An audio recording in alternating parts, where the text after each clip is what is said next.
अस्सलाम वालेकुम व्यूअर्स। आज मैं आपको ब्लेंडेड फैब्रिक से एक टॉप बनाकर दिखा रही हूँ। ये स्टाइलिश खूबसूरत टॉप है और बहुत ही सिंपल इसकी स्टिचिंग है, सिंपल ही कटिंग है। और ये ब्लेंडेड फैब्रिक में मैंने बनाया है, जिसे जर्सी या समर फैब्रिक भी कहा जा सकता है। इसी कटिंग स्टिचिंग में आप दिखाती हूँ कि बहुत ही सिंपल सी टॉप है।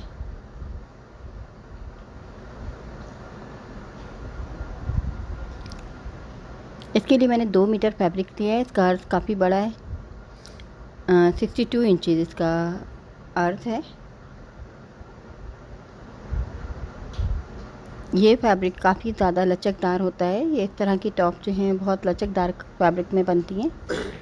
स्ट्रेचेबल भी बहुत ज़्यादा होता है। सबसे पहले मैं इसकी योक तैयार करूँगी। योक की चौड़ाई लेती हूँ 18 इंच। अगर हमने रखनी है तो हम 19 इंच इसकी चौड़ाई लेंगे योक की।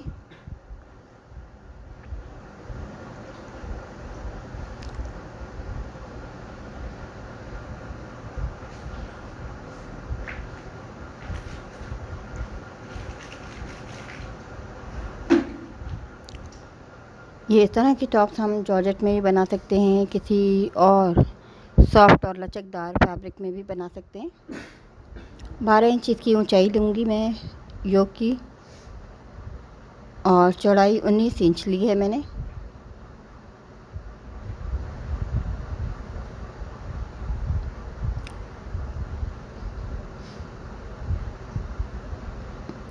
पूरा इसको मैंने 12 इंच की है। इसकी ऊंचाई को फ्रंट बैक एक जैसे कटिंग कर रही हूँ।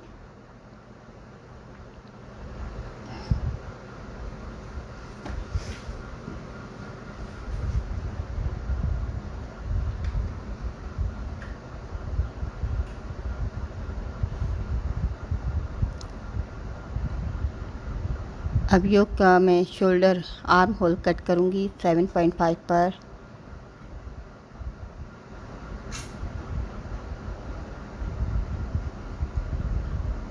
ये आर्म होल का निशान लगाया है मैंने।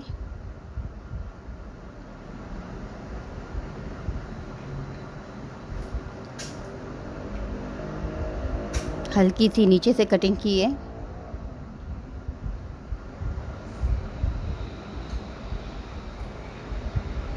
ये ब्लेंडेड फैब्रिक को थोड़ा सा संभालना मुश्किल होता है। अक्सर मशीनें इन पर चलती भी ज़रा मुश्किल से हैं। इसको हम बाद में ओवरलॉक करवा लेते हैं अगर स्टिचेस के ख़राब भी होते हैं।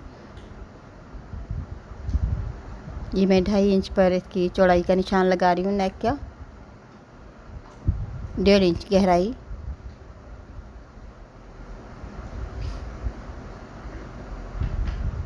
इस तरह से ये बैक नेक की कटिंग हो गई है।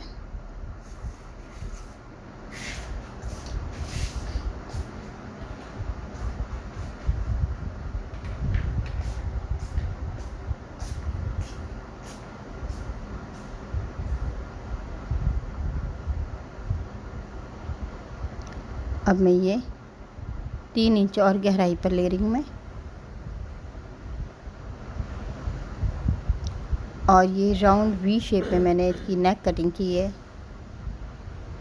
और अंदर की इसकी पट्टी मैं कॉटन की लगाऊंगी। और ये आर्म होल की इजाफी कटिंग कर रही हूँ। इसके बाद नीचे एक वी शेप में और कटिंग होगी नीचे से।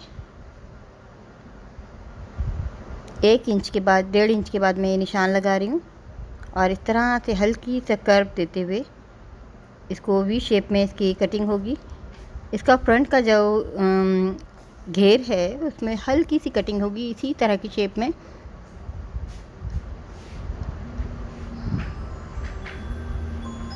ये फ्रंट की कटिंग हो गई है।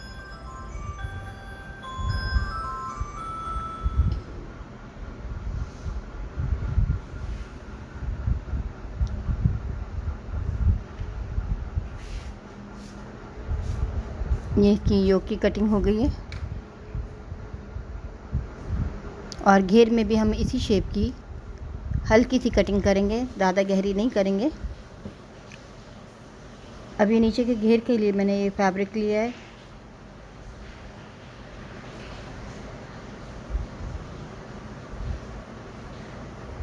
घेर की ऊंचाई मैं 22 इंच रखूँगी और इसकी चौड़ाई 42 इंच है, 42 इंचेस। और सिंपल घेर है। फ्रंट के राउंड में मैं नीचे ऊपर की तरफ से हल्का सा कर्व देना है, जो मैं आपको दिखा नहीं सकी हूँ। अब ये जितना इसका स्लीव्स है, स्लीव्स को मैं 8 इंच लेंथ और 8 इंच इसकी चौड़ाई ली है मैंने, और 3 इंच पर आर्म होल कट करेंगे।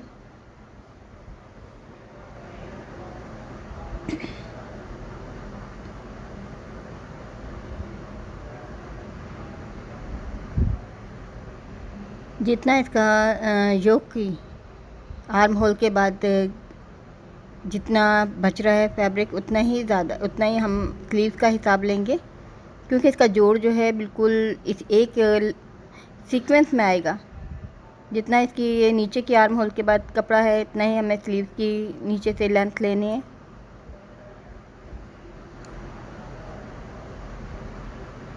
अब ये इसके नीचे चुना वाला फैब्रिक जुड़ेगा। जितना इसका अर्थ था 62 इंचेस, तो उसका हाफ 31 इंचेस रहा, तो 31 इंचेस को इस तरह से मैंने डबल किया हुआ है।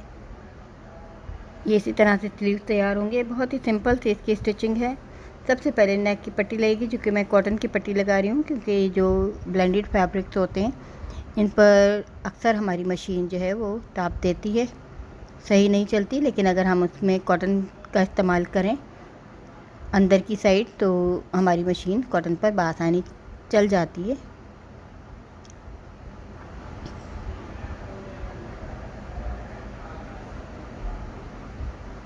बहुत ही सिंपल वी शेप में इसकी नेक लाइन है।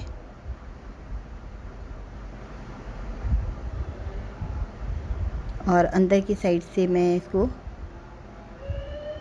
सिंपल तरीके से फोल्ड कर रही हूँ।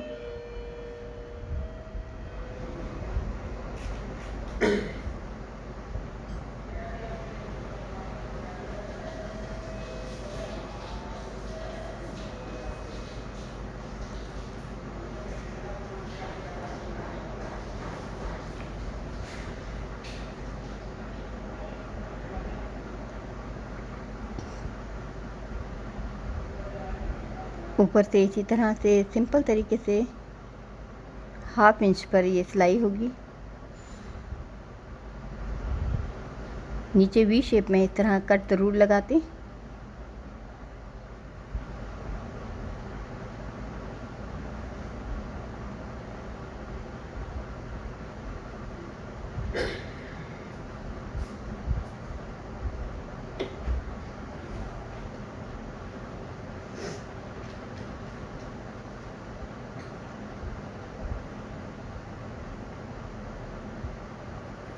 अब ये नीचे के घेर की चुनें दी जा रही हैं।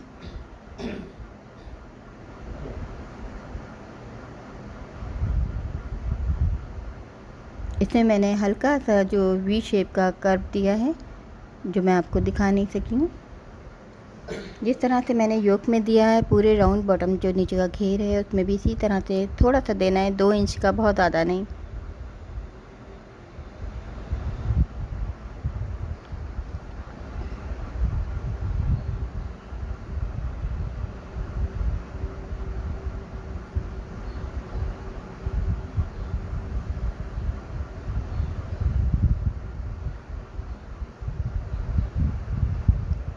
इस तरह से इस घेर को योक के साथ जोड़ दिया जाएगा।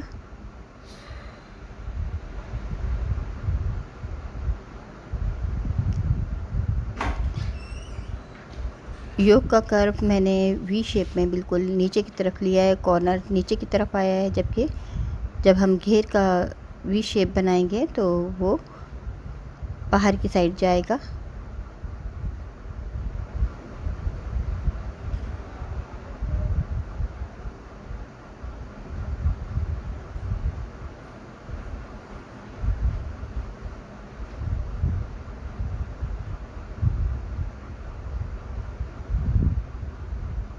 ये सिंपल सा टॉप है, सिंपल सी इसकी कटिंग स्टिचिंग है। और बैग भी बिल्कुल इसी तरह से जोड़ी जाएगी।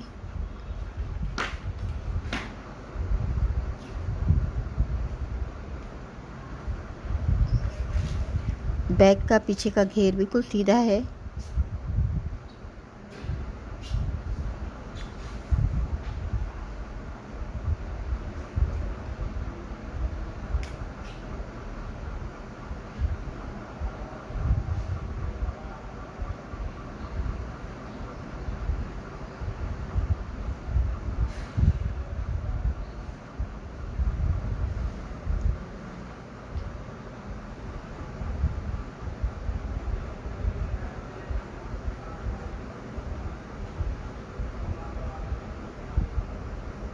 अब शोल्डर जोड़ने के बाद सिंपल तरीके से इसकी पूरी सिलाई बहुत सिंपल है। अब स्लीव तैयार करके दिखाऊंगी मैं आपको।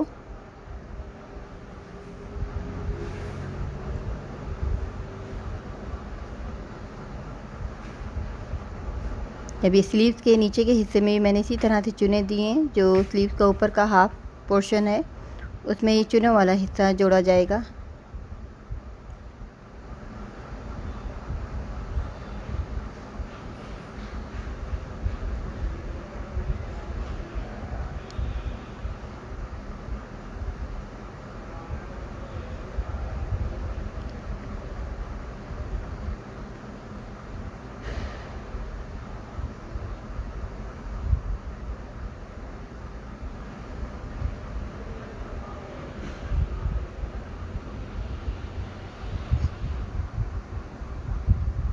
अब ये स्लीव तैयार हो गए हैं। स्लीव्स को भी बहुत ही सिंपल तरीके से इसको जोड़ना है। जोड़कर आप ये देखें, ये जो फैब्रिक है काफ़ी ज़्यादा स्ट्रेचेबल है। इस तरह के फैब्रिक बहुत ज़्यादा खूबसूरत लगते हैं पहनने में, लेकिन स्टिचिंग में थोड़े से मुश्किल होते हैं। लेकिन इसलिए ज़्यादा से ज़्यादा कोशिश करनी चाहिए कि कम से कम सिलाई में स्टिच हो जाएं। कम से कम इसको हम सिलाई करते हैं, आखिर में इसको ओवरलॉक कराना ज़रूरी होता है, क्योंकि खिंचाव इनमें बहुत ज़्यादा होता है, इसलिए सिलाइयाँ खुलने का डर रहता है।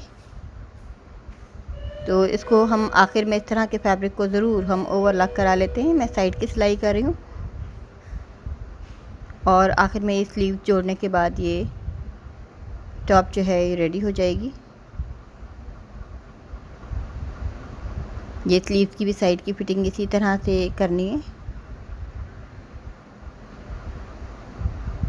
और स्लीव्स को का आर्म होल और कुर्ती का आर्म होल हम इस तरह से जोड़ देंगे और इस तरह से ये हमारी कुर्ती जो है वो तैयार हो जाएगी। इसको नीचे से जब हम तैयार कर लेते हैं तो देखते हैं, अगर हमारा नीचे से हाई एंड लो में ज़्यादा डिफरेंस नहीं है तो इसको हम चाहें तो और ज़्यादा कर सकते हैं।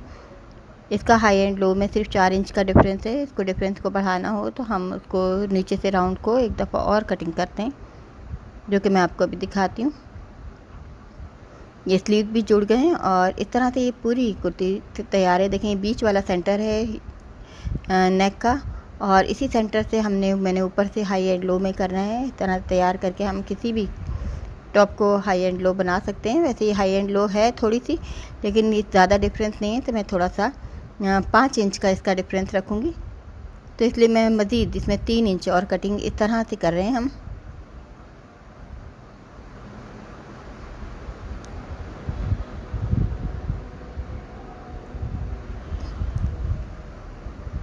हल्की सी शेप देनी है इसको, जबकि पहनने के बाद ये काफ़ी गहरी शेप रहेगी। 3 इंच इसकी पहले से है, 3 इंच और हो गई है।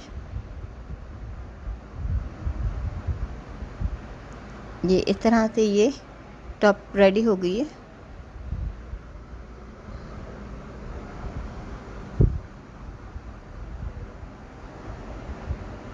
आप देख सकते हैं ये बहुत ही मामूली स्टिचिंग में ये टॉप तैयार हो गई है। पहनने में इस तरह की टॉप बहुत खूबसूरत लगती हैं। उम्मीद है आपको डिज़ाइन ये पसंद आएगा।